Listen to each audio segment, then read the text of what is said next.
ભાવનગરથી સમાચાર ખાનગી બેંકના રિકવરી એજન્ટ પર મારામારીનો લાગ્યો છે આરોપ। ક્રેડિટ કાર્ડના હપ્તાની વસૂલાતના બહાને યુવક ઉપર છરીથી હુમલો કરવાનો આરોપ લાગ્યો છે।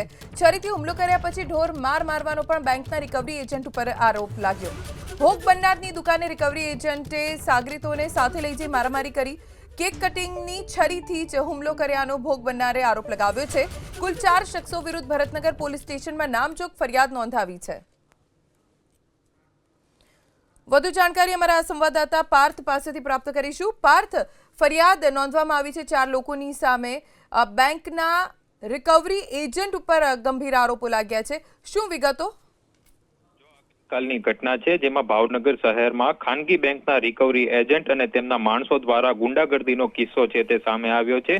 મૂળ ઘટનાની અંદર પ્રતિક રાવળદેવ નામનો વ્યક્તિ છે કે તેમને 2023માં 2 લાખ રૂપિયા ધંધા માટે બેંકમાંથી લોન લીધી હતી અને તેના માત્ર હવે 45,000 રૂપિયા ભરવાના બાકી હતા, જેની ઉઘરાણી માટે આજે ખાનગી એજન્ટના જે માણસો છે તે દુકાન પર આવ્યા હતા।